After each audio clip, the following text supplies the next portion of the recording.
Elena Ramirez sat alone at the small kitchen table, tracing the rim of a cold coffee mug. Opposite her, an empty chair, a gaping void where Mateo should have been. 3 months. 3 months since they tore him away. She clutched a worn photo of his laughing face, tears blurring his smile. The injustice burned. The harsh fluorescent lights of the courthouse hallway did little to warm Elena. She stood before Judge Thorne's clerk, a woman with a perfectly coiffed bun and eyes as cold as granite. "Mrs. Ramirez, we've been over this. Your husband's appeal was denied. There are no further avenues to pursue." The clerk's voice was a flat, bureaucratic monotone, devoid of empathy. Elena's chest tightened. Mateo, her brilliant, kind Mateo, dismissed as a case number. She felt the weight of their indifference, a system designed to crush the vulnerable. She turned away, head bowed, the metallic tang of helplessness on her tongue. "Hey, my friend, hope you're doing well. Drop a comment and let me know how you're feeling about this story so far and where you are watching from. Some stories are too close to my heart to share on YouTube. I send those along with little life lessons and surprises to my email circle. If you'd like to be part of it, you can join with the link in the description." Back in her cubicle, Elena buried herself in work. The rhythmic click of her keyboard was a balm, her mind finding solace in the precise language of the law. Complex contracts, intricate depositions, she processed them with a quiet efficiency that belied her inner turmoil. "Ramirez, I need these filings prepped by end of day." Her office manager barked, dropping a thick stack on her desk without a glance. Elena nodded, already scanning the first page. Mateo had always praised her mind, insisted she stay sharp with legal details, even after Sophia was born. "Knowledge is power, mi amor," he'd often said, his eyes full of pride. Now it felt like a heavy cloak she wore against the world, a constant reminder of what she'd lost. She pushed a stray tear away, focusing on the dense text. Later that evening, an unexpected request landed on her desk. Retrieve an old case file from the police precinct basement. Case number 07123. It's for Judge Thorne. Needs to be in his chambers by morning. Her manager instructed, already halfway out the door. Elena suppressed a sigh. The precinct basement. A neglected realm of forgotten secrets.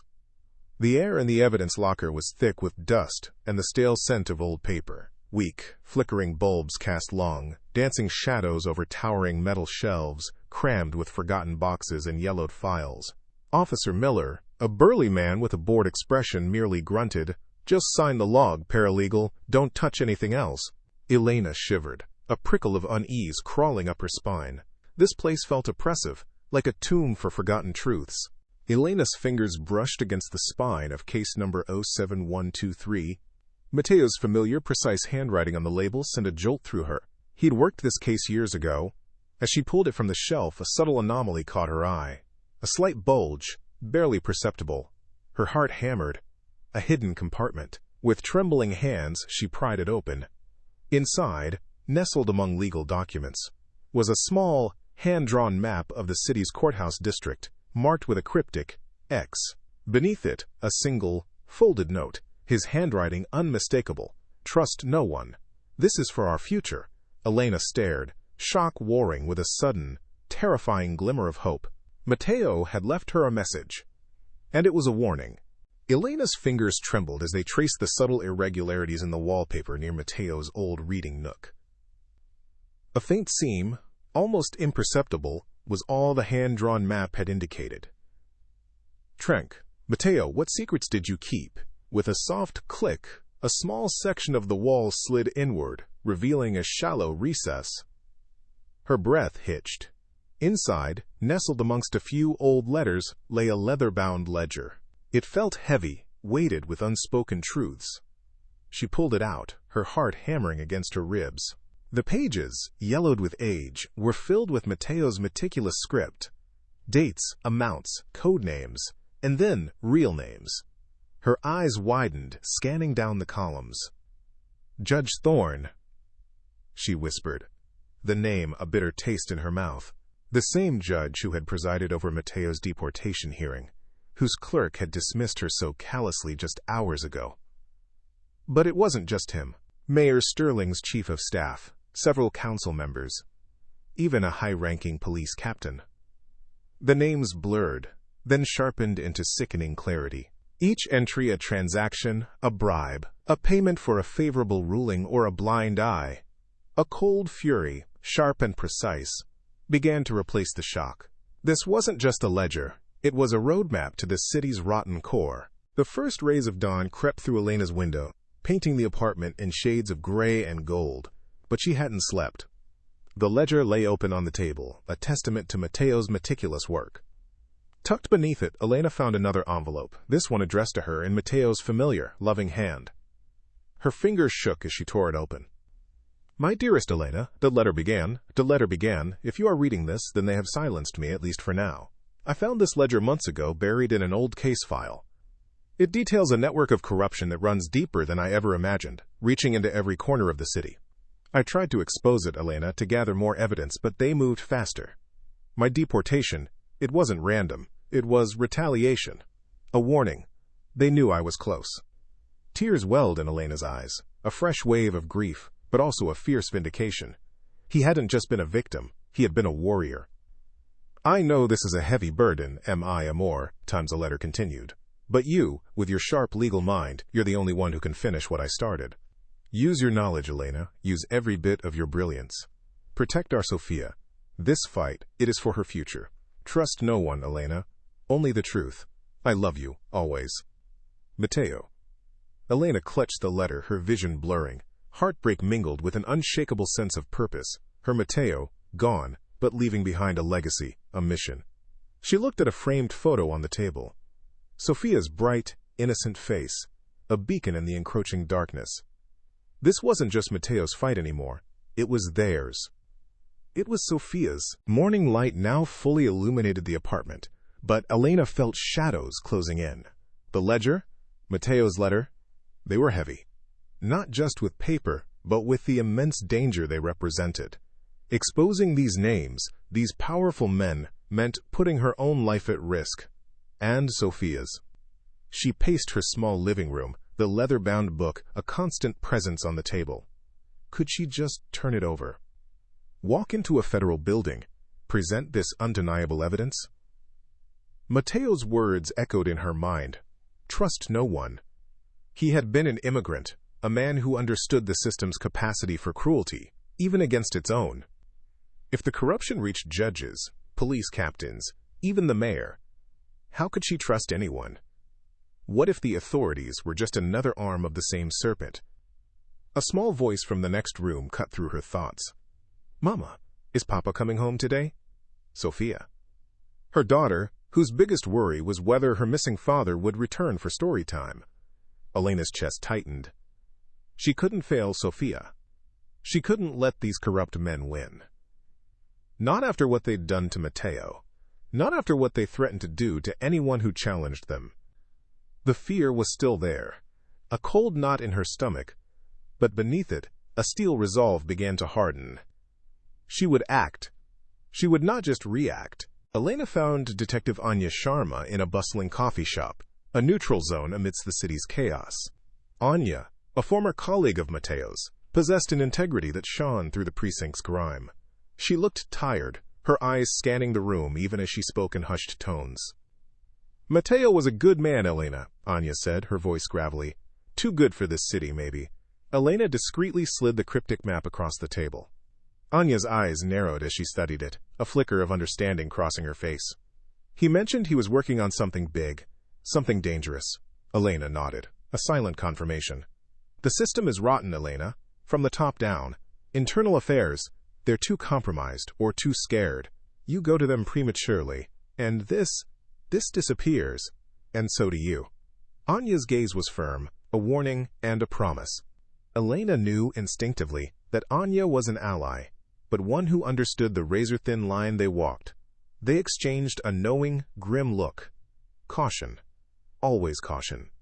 Elena Ramirez's apartment, late night, was a battlefield of paper and glowing screens. A week had passed since the ledger's discovery, and every waking moment was dedicated to its meticulous dissection. Spread across her kitchen table, now a makeshift war room, were printouts of public records, old case files Mateo had touched, and the damning ledger itself. Red string-connected names on a corkboard. Judge Thorne, various city council members, obscure contractors. each thread a venomous vein in the city's corrupt body. Shell companies, Elena whispered, her finger tracing a series of seemingly unrelated payments. Mateo's meticulous hand had used subtle codes almost imperceptible to an untrained eye, but Elena's paralegal mind, sharpened by grief and a thirst for justice, saw the patterns. Offshore accounts, property transfers, inflated invoices, it was all here. The ledger wasn't just a list of bribes, it was a blueprint of systemic exploitation, revealing how certain judges consistently ruled in favor of companies tied to dubious city contracts. The scale of it, the sheer audacity, fueled a cold, quiet anger within her. This wasn't just about Mateo. This was about an entire city held hostage. The first rays of dawn crept through Elena's apartment windows, illuminating the web of red string and documents she'd worked through the night, driven by a relentless energy she hadn't known she possessed. Her analysis, cross-referencing names and dates, led to a chilling revelation. The individual payments, the shell corporations, the favorable rulings, they all pointed to a singular, untouchable figure. Mayor Sterling. A man whose public image was one of integrity and community leadership, but whose campaign funds showed subtle, undeniable patterns of influx from the very companies benefiting from the corrupt judicial decisions. The architect. Elena breathed, the word a bitter taste in her mouth. The sheer power Mayor Sterling wielded, his influence reaching into every corner of city life, made him an almost mythical adversary. This wasn't just a few crooked judges. It was a carefully constructed empire of corruption, with Sterling at its apex. The danger solidified, a cold dread twisting in her stomach, but it was quickly eclipsed by a grim, unshakable resolve. Her mission wasn't just important, it was imperative.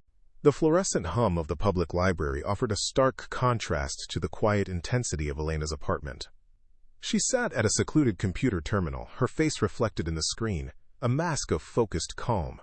Leaving no digital footprints was paramount. Using encrypted networks and anonymous browsers, she delved into the digital world, searching for confirmations of the ledger's secrets. Shell company registrations, obscure property transfers, corporate filings, each piece of data a tiny shard of glass reflecting the larger, ugly truth. Her paralegal training, once a tool for mundane legal tasks, now became a weapon. She knew how to navigate the labyrinthine trails of corporate law, how to spot the subtle weaknesses and seemingly impregnable financial structures. The corrupt officials, confident in their layers of obfuscation, had left vulnerabilities, small cracks in their digital armor. Elena found them, meticulously documenting every connection, every illicit transfer. The satisfaction was intellectual, a quiet triumph of mind over deceit, but the underlying tension remained. She was hunting shadows, and they were undoubtedly hunting her. Back in her apartment, under the cloak of late night, Elena discovered another layer of Mateo's extraordinary foresight. She was cleaning his old watch, a simple, worn timepiece he'd cherished, when her thumb brushed against a barely perceptible seam, a hidden compartment. Her heart hammered as she pried it open, revealing a tiny, almost invisible flash drive. Encrypted files. Elena connected it to her secure laptop, her hands trembling. What she found was a dead man's switch, Mateo's final desperate act of love and defiance, a trove of additional evidence, meticulously organized. There were scanned copies of original documents, witness statements he'd covertly gathered, and then the audio recordings. Mateo's voice, clear and steady, filled her headphones. He was discussing the corruption with an unnamed source. Then, chillingly, conversations detailing plans for his deportation, a carefully orchestrated retaliation to silence him. They can't tear down walls if they don't know they exist, Mateo's recorded voice whispered, a profound sadness in his tone, but also a fierce pride. Elena closed her eyes, tears streaming down her face. He had loved her enough to spend his final months building an arsenal. Early morning light filtered into Elena's apartment, finding her seated opposite Anya, the flash drive now secured. The weight of Mateo's foresight, the sheer brilliance of his plan, settled over them. "We leak it," Elena stated, her voice calm, confident. "A fragment. Just enough to provoke them, to make them desperate." She pointed to a timeline sketched on a notepad, a city map dotted with marked targets beside it. To a carefully chosen independent journalist, someone with integrity but also enough ambition to chase a story this big. Anya's brow furrowed, her gaze scanning Elena's confident plan. It's a high-risk strategy, Elena. You'd be putting yourself directly in their crosshairs. Elena met her gaze, a steely glint in her eyes. They already have. This isn't about hiding anymore, Anya. It's about forcing them into the light. Anya nodded slowly, a grim acceptance in her expression. She saw the brilliance, the necessity. All right, she said, her voice gravelly. Let's set the trap. And pray they're arrogant enough to walk right into it. A few days later, Elena's fingers trembled as she scrolled through her tablet, a cup of untouched coffee cooling beside her. There it was. Not a front-page exposé, but a small, unassuming article tucked away in an obscure online news outlet titled, Whispers of Fiscal Irregularity Plague City Hall. It referenced unexplained financial irregularities among city officials and, subtly, meticulously, hinted at Judge Thorne's involvement in questionable property dealings. The journalist had picked up the scent, just as Elena had intended. A cold knot of fear tightened in her stomach, quickly followed by a surge of grim satisfaction. The first shot had been fired. The serpent had felt the sting. The ripple effect of her carefully placed bait was immediate and unsettling. Elena noticed it first in the rearview mirror of her modest sedan, a black, nondescript vehicle that seemed to appear and disappear with unnerving consistency on her daily commute. Then, a figure in a coffee shop, always alone, always facing her table, pretending to read a newspaper that never seemed to turn a page. Her paralegal training, honed over years of observing subtle cues in courtrooms and interrogations, kicked in. Every reflection became a potential eye, every passing pedestrian a possible threat. She wasn't just walking through the city anymore.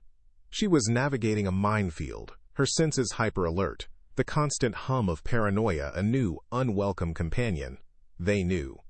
They were watching. That evening, the decision, though agonizing, was clear. Sophia, her bright, innocent daughter, was the one true vulnerability. Elena knelt, pulling Sophia's small, worn suitcase from the closet. "Am I, amor?" she began, her voice carefully light. "Tia Isabella is planning a little adventure for you, a trip to her farm, with horses and everything." Sophia's eyes widened with delight, oblivious to the desperate, heartbreaking necessity behind the words. Elena held her daughter tightly, burying her face in Sophia's soft hair, a silent prayer forming on her lips. A single tear escaped, tracing a path down her cheek. Sophia was safe. Now, Elena was truly alone to face the fight. The chill in her law office that night had nothing to do with the air conditioning. Silas Croft, a man whose reputation as Mayor Sterling's ruthless fixer preceded him, stood silhouetted against the city lights outside her window. He was a predator, calm and coiled. "Ms. Ramirez," Croft's voice was low, gravelly, "some people are displeased with the recent attention your office has been attracting. It would be a shame if anything were to happen to your family. Or, perhaps, your immigration status." The veiled threat hung in the air like poison. Elena met his gaze steadily, her heart hammering, but her expression unyielding. "My family is my strength, Mr. Croft, and my status is irrelevant when justice is at stake." Her calm defiance was a shield, hinting at a hidden reservoir of courage he clearly underestimated. Later, in the discreet shadows of Anya's unmarked car, Elena recounted Croft's visit. Anya's grim face was illuminated by the dashboard lights. "It's worse than we thought," Anya said, her voice a low rumble. "My sources confirm the network isn't just local. State-level politicians, even some known criminal organizations, are tied into Mayor Sterling's operation. They're moving fast, trying to contain the leak." The realization hit Elena with a fresh wave of dread. Mateo's deportation, the precision of it, the speed. It hadn't just been a local judge. It had been orchestrated from a much higher, much darker place. Elena Ramirez's fingers danced across the keyboard, a ghost in the anonymous cybercafe. It was late, the fluorescent lights humming over empty tables, but Elena was far from alone. She was surrounded by the digital echoes of her enemies, and she was planting bait, carefully curated, crumbs of information, too vague to be actionable, too specific to be ignored. A whisper about a shell corporation, a hint of a large, unexplained wire transfer, all subtly linked to Mayor Sterling's re-election campaign. She watched the intricate code, a digital breadcrumb trail leading directly to the mayor's known financial interests. Her goal was clear: to force them into the open, to make them believe she held a single damning piece of evidence they needed to negotiate away. Let them think they're hunting me, she thought, her face illuminated by the screen's glow, when in reality I'm luring them into my trap. The anticipation was a cold, sharp thing in her gut. A few evenings later, Elena sat in her apartment, the silence heavy, almost expectant. Her burner phone, a cheap, untraceable device, vibrated on the coffee table. The screen displayed a single, cryptic message. Regarding recent unpleasantness, a private discussion is requested. Tonight, 9 p.m., the Obsidian Room, the Sterling Club. No sender, no contact number, just the implicit command of power. Elena felt a surge of adrenaline, cold and exhilarating.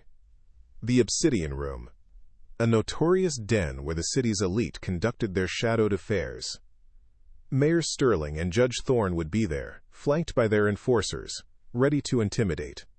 They took the bait, she thought, a grim satisfaction settling over her. They think they can corner me, threaten me into silence. A shiver of fear ran through her, quickly replaced by a steely resolve. This was it. The trap was sprung. Elena immediately reached for her other phone, dialing Anya's secure line. The air in Anya's safe house was thick with nervous energy and the faint smell of electronics. Anya Sharma, her face etched with concentration, meticulously wired Elena with an array of recording devices. Tiny microphones stitched into her blazer, a button-sized camera, even a backup recorder taped discreetly to her ankle. 3 backups for the backups, Anya murmured, her movements precise. If they pat you down, they won't find everything, but it's a risk. Elena nodded, her expression serious. They reviewed the plan one last time. Elena's role: to provoke, to push, to subtly guide the conversation towards incriminating statements and explicit threats. Anya's: to monitor from a nearby van, listening for key words, ready to intervene if the situation spiraled out of control. This is our shot, Elena, Anya said, meeting her gaze. For Mateo, for Sophia, for everyone they've wronged. Elena took a deep, steadying breath. Fear warred with a fierce determination. This wasn't just about justice anymore. It was about survival. The Obsidian Room was exactly as Elena had imagined: opulent, suffocating, and designed to project absolute power. Mayor Sterling sat at the head of a long, polished table, flanked by Judge Thorne and Silas Croft. They watched her enter, their faces a carefully constructed mask of patronizing disdain. Elena, dressed in a sharp professional suit, walked in with a calm demeanor that belied the storm raging within. Ms. Ramirez, Mayor Sterling began, his voice smooth as silk. Thank you for joining us. I trust we can clear up this unfortunate misunderstanding. Judge Thorne offered a tight, humorless smile. Croft remained silent, his eyes like a predator's, cataloging her every movement. I'm always open to clarification, Mayor, Elena replied, her voice steady. Especially regarding the recent whispers of unexplained financial irregularities, and of course Mateo's rather unfortunate deportation. My husband was always so meticulous with his files, you see. A flicker of unease crossed Mayor Sterling's face. Elena had planted the seeds of doubt.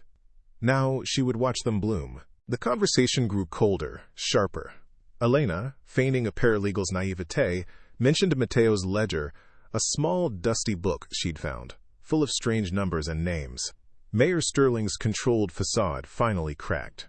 The ledger? He blurted, then quickly tried to recover. There's no such ledger, Ms. Ramirez. Pure fabrication. But the damage was done. He'd confirmed its existence. Judge Thorne, agitated, leaned forward. You're playing a dangerous game, girl. You think you're alone in this? Your little girl. She'd be heartbroken if something were to happen to her mother. Elena's blood ran cold, but her expression remained calm. Silas Croft, believing he was speaking off record, chuckled. Mateo's deportation was a masterpiece, all orchestrated through a private firm, seamless. The words, the threats, the confessions. Elena felt the subtle blink of the recording light against her skin, each click a nail in their coffins. Then, through her earpiece, Anya's voice, "We have enough, Elena. Get out." The opulent dining room, moments ago a stage for veiled threats and calculated deceptions, erupted. "Federal agents! Everyone, hands where I can see them!" Detective Anya Sharma's voice, sharp and authoritative, cut through the tense air, immediately followed by the heavy boots of uniformed officers. Mayor Sterling, Judge Thorne, and Silas Croft froze, their faces contorting from smug confidence to stunned disbelief. The clink of recording devices, discreetly placed by Anya, had sealed their fate. Sterling's jaw worked, fury flickering in his eyes as he recognized the trap. Judge Thorne, pale and trembling, looked wildly around the room, the bravado completely gone. Elena stood slightly apart, a quiet triumph blooming in her chest. She met Anya's gaze, a silent acknowledgement of their shared victory. Justice, long denied, was finally here. Hours later, the sterile hum of a federal interrogation room replaced the restaurant's lavish silence. Elena sat opposite Agent Morales, a no-nonsense FBI agent with keen, observant eyes. Beside her, Anya watched with quiet satisfaction. Elena carefully slid Mateo's worn ledger across the polished table. "This," she began, her voice steady despite the lingering adrenaline, "is the beginning of everything." Morales opened the ledger, his expression shifting from professional skepticism to profound astonishment as he scanned the meticulously recorded entries. Dates, names, amounts, offshore accounts, shell corporations. He picked up a thick folder Elena had prepared, filled with cross-referenced public records, digital footprints, and Mateo's encrypted audio files. "The depth of this," Morales murmured, shaking his head. "It's undeniable. Your husband, he was a master." Elena felt the immense weight of the ledger finally lift from her shoulders, replaced by a deep sense of peace. The next morning, Elena sat in her apartment, the city's gentle dawn light filtering through the window. Her hands trembled slightly as she dialed a number she knew by heart. "Mateo?" Her voice cracked, tears already welling. On the other end, a familiar, beloved voice answered, cautious at first, then filled with disbelief. "Elena? What is it?" "It's done, mi amor," she whispered, a sob catching in her throat. "Justice has been served. Sterling, Thorne, Croft. They've all been arrested. Your ledger, it brought them all down." A choked sound came from Mateo. "Elena, mi vida. I knew you could do it. I'm so proud." They spoke of their reunion, of Sophia, of a future finally free from fear. Elena hung up, tears of joy streaming down her face, a photo of Mateo clutched to her chest. Their future, once a distant dream, felt tangible, real. A week later, City Hall buzzed with a different kind of energy. No longer the silent accomplice to corruption, it now hosted a press conference. Detective Anya Sharma, standing beside a stern-faced FBI agent Morales, announced the arrests of Mayor Sterling, Judge Thorne, and Silas Croft. The full, damning scope of their crimes, bribery, extortion, obstruction of justice, and the unjust deportation of Mateo Ramirez, was laid bare. Elena watched from the periphery, an anonymous face in the crowd, as news cameras flashed and microphones bristled. Her heart swelled with quiet pride. This wasn't just a legal victory, it was public vindication. Mateo's sacrifice, her unwavering fight, it all culminated in this moment. A clear, resounding declaration that the scales of justice, though slow, could still balance. Elena turned, ready for whatever came next. That evening, Elena's apartment, once a sanctuary of grief, was filled with the bright sound of Sophia's laughter. Elena picked up her daughter, hugging her tightly. "Mommy, I'm home," Sophia chirped, her small arms wrapped around Elena's neck. "Is Daddy coming home soon?" Elena smiled, a genuine hopeful smile that reached her eyes. "Yes, Mija, very, very soon." She tucked Sophia into bed, the familiar ritual now imbued with a profound sense of peace. The city lights twinkled outside the window, a vibrant tapestry of lives restored. Her home, her family, her future, all of it felt safe, earned through intellect, courage, and a love that refused to be broken. The fight had been long, but Elena had brought them all back, stronger than before. 6 months. 6 months of fighting, of fear, of sleepless nights fueled by coffee, and a burning desire for justice. Now, as Elena stood in the bustling arrivals terminal, the air thick with anticipation, it felt like a lifetime. Sophia, a vibrant spark of joy, bounced beside her, her small hand clutching a homemade sign. "Pappy!" Then, a familiar figure emerged from the stream of passengers, a man whose eyes Elena knew better than her own reflection. Mateo. His gaze met hers, a ripple of recognition, then overwhelming relief.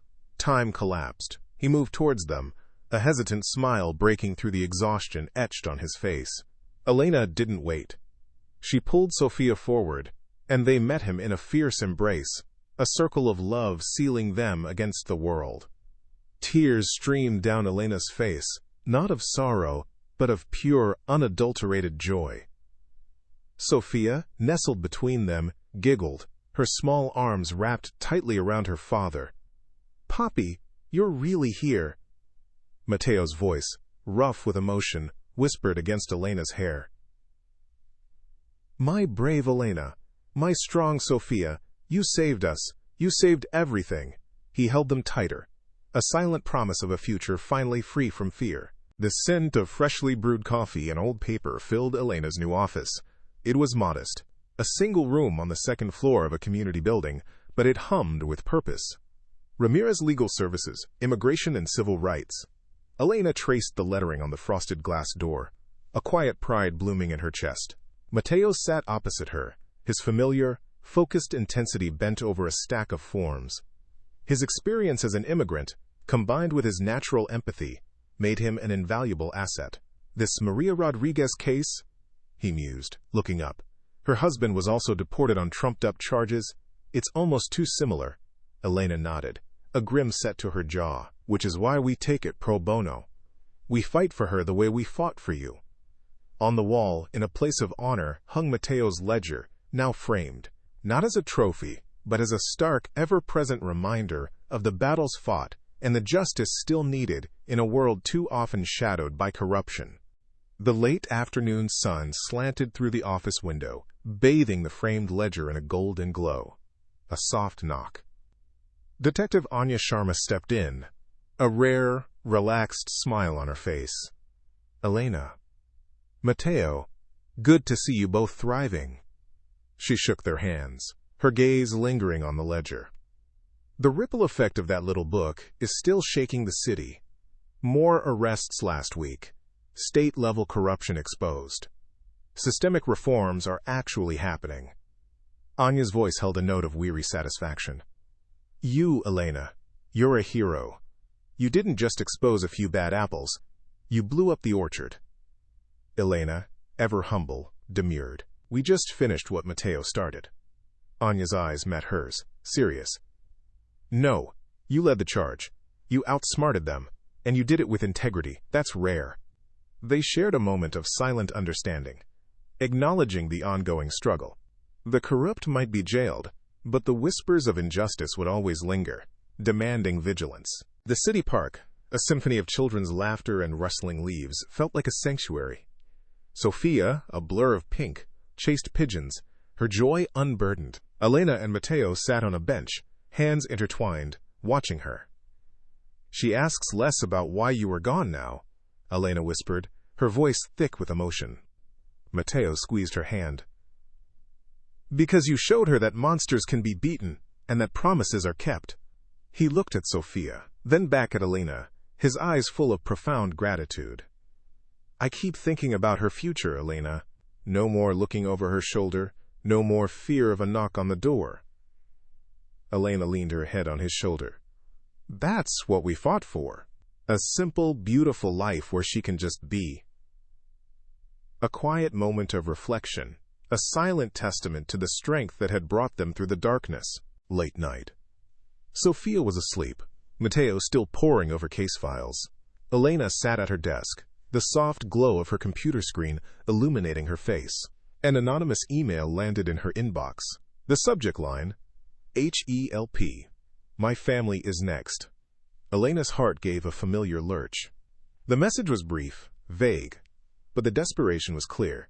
It hinted at another city, another powerful family, Another corrupt system trying to silence the vulnerable. A familiar spark ignited within her. The battle for justice was never truly over. It merely shifted fronts. She looked at the framed ledger on her wall, its pages filled with the secrets of a dismantled empire. Then back to the glowing screen, a silent commitment passing between her and the unseen plea. Her work was far from finished. A year later, the air in the bustling community center hummed with a different kind of energy. No longer the quiet despair Elena had known, but a vibrant, hopeful hum of collective purpose. Elena, radiant in a crisp white blazer, stood beside Mateo at a podium, a banner proudly proclaiming the Ramirez Foundation behind them. Sophia, now a year older, moved through the crowd with an earnest grace, her small hands carefully distributing informational pamphlets. Elena caught Anya Sharma's eye across the room. The detective offered a quiet, encouraging nod, a silent affirmation of their shared journey. "We stand here today," Elena's voice resonated, clear and strong, "because we learned that sometimes the only way to mend a broken system is to build a new one." Mateo stood close, his hand resting gently on her back, a silent pillar of support. "The Ramirez Foundation is for every family like ours, for every voice silenced by corruption, for every injustice that demands to be fought." Hope bloomed in the faces of the diverse community members gathered, a tangible force against the shadows they all knew too well. After the announcement, as the crowd mingled and celebrated, a young woman, Maria, approached Elena. Her eyes held a familiar hesitancy, a weary hope that Elena recognized instantly. It was a reflection of her own past self, grappling with a system that seemed too vast to fight. Maria clutched a worn folder, her fingers nervously tracing its edge. Elena offered a warm, reassuring smile. "How can we help you, Maria?" she asked, her voice soft but firm. Maria's story spilled out, a familiar narrative of a relative unjustly detained, of legal loopholes and seemingly insurmountable odds. Elena listened, her empathy a palpable force. This wasn't just a new client, it was a reaffirmation of their mission. "We understand," Elena said, placing a comforting hand on Maria's arm. "You're not alone anymore." She handed Maria a foundation card, a small beacon of hope, promising resources and unwavering legal guidance. The months that followed were a whirlwind of focused energy, a testament to the ripple effect of one woman's courage. The Ramirez Foundation became a hub of justice, its impact spreading through the city like wildfire. In bustling courtrooms, successful immigration appeals brought families back together. In underserved neighborhoods, legal aid clinics offered a lifeline to those who had lost hope. Educational programs empowered young people with the knowledge to navigate the complex legal landscape. Elena and Mateo, a formidable team, mentored young paralegals and activists, passing on not just their legal acumen, but their unwavering spirit. Sophia, seeing her parents' dedication, often drew pictures of courthouses and strong women, proudly explaining her parents' work at school. "It's not just about winning individual cases," Elena's voice echoed in a quiet moment, a voiceover to the montage of triumphs. "It's about collective action. It's about building a community where everyone knows their rights, and everyone has a fighting chance." The city skyline, once a symbol of overwhelming power, now seemed to shimmer with the promise of a brighter, fairer future. One late afternoon, a shadow fell across Elena's desk. She looked up to see Judge Thorne, a broken man, standing in her office doorway. His once impeccable suit was rumpled, his face haggard, etched with the years he'd spent behind bars and the weight of public disgrace. He sought not legal counsel, but something akin to absolution. His voice, once booming with judicial authority, was now a weak rasp. "Elena," he pleaded, I just wanted to say I'm sorry." Elena's gaze was unyielding. She acknowledged his remorse, the genuine pain in his eyes. But she offered no false comfort, no easy forgiveness. "Your sorrow doesn't change the lives you destroyed, Judge," she stated, her voice firm, unwavering. "It doesn't bring Mateo back those months he lost, or erase the fear Sophia lived with. Justice has been served, and you are living with its consequences. That is the truth of your actions." Thorne, defeated, simply nodded, turned, and left, the heavy door closing softly behind him, leaving Elena to the cold light of her office and the quiet satisfaction of a justice hard won.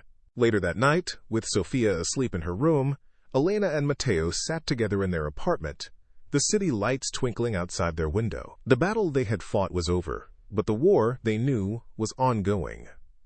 Corruption is like a hydra, Mateo mused, holding Elena's hand. Cut off one head, and two more try to grow. Elena nodded, her gaze fixed on the distant glow of the municipal buildings. But we know where to look now.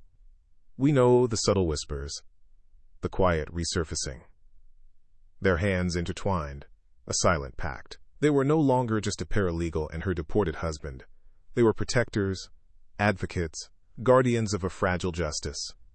You were the true hero, mi amor, Mateo whispered, pressing a kiss to her temple. You saved us all.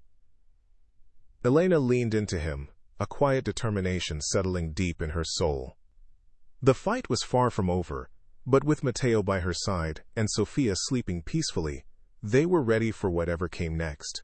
The aroma of freshly brewed coffee hung in Elena's office, a comforting scent that now accompanied her long days. Sophia, a little older and with a bright, knowing glint in her eyes, skipped in, clutching a sheet of construction paper.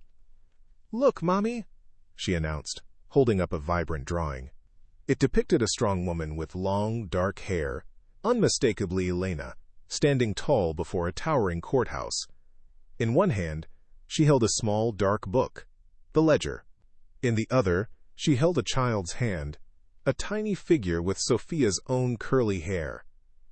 Elena knelt, her eyes blurring as she traced the crayon lines. She's guarding justice, Mommy, Sophia explained, her voice serious. Elena pulled her daughter into a tight hug, a wave of profound pride washing over her. Sophia understood. The drawing wasn't just a picture. It was a testament to a legacy, a shift from victimhood to an unwavering shield for generations to come. Elena and Mateo stood before a packed lecture hall at the community college's legal aid clinic, their story a beacon for aspiring paralegals and activists. Elena's voice, once hesitant, now commanded attention. Legal knowledge isn't just about paperwork, she declared, Mateo nodding beside her. It's about power. The power to expose, the power to protect, the power to rebuild. After their talk, a young woman, her eyes wide with a familiar blend of fear and ambition, approached them. Ms. Ramirez, she began, her voice trembling slightly. I have a case, an injustice I don't know how to fight. Elena saw herself in the student's earnest face. Tell me everything, she said, a gentle, encouraging smile softening her features. As they spoke, Elena reached into her bag, pulling out a worn, laminated card. Mateo's original note. This is for you, she said, pressing it into the student's hand. Trust yourself.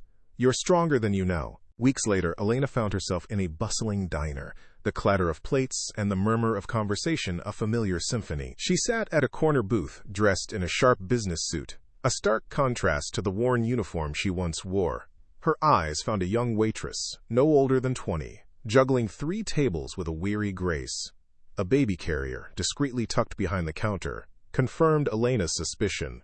This young woman was a reflection of her past self, exhausted, struggling, yet determined.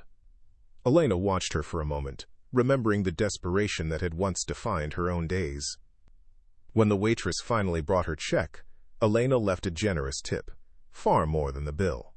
Beneath the money, she placed a small, handwritten note. This is the beginning, not the end. Trust yourself. You're stronger than you know.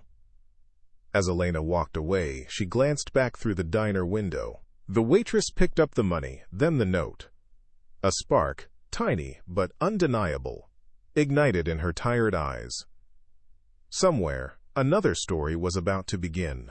The city's skyline blazed with the last embers of sunset, a canvas of orange and purple stretching over the vibrant metropolis. Elena, Mateo, and Sophia stood on their apartment balcony, the cool evening air a balm after another busy day. Sophia, nestled between her parents, pointed out the twinkling lights of the buildings. The foundation helped Mrs. Rodriguez get her green card today, Mammy, she announced proudly.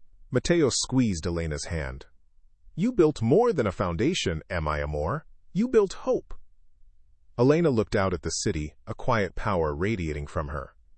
She had been a grieving paralegal, powerless against a system that had stolen her husband.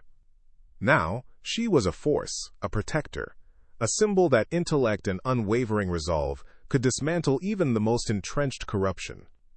Mateo's legacy wasn't just the ledger, it was the woman she had become.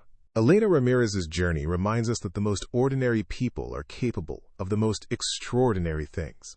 Her story is a testament to the fact that intellect and perseverance are the most powerful weapons against injustice. It shows us that even when the system seems unbreakable, one determined mind can find the cracks. Find your own strength. Fight for what's right. Hey everyone, hope you're feeling inspired by Elena's incredible journey. Drop a comment and let me know how you're feeling about this story and where you're watching from. Some stories, like Elena's continued fight, are too close to my heart to share on YouTube. I send those along with little life lessons and surprises to my email circle. If you'd like to be part of it, you can join with the link in the description. Don't forget to share this story and inspire someone else.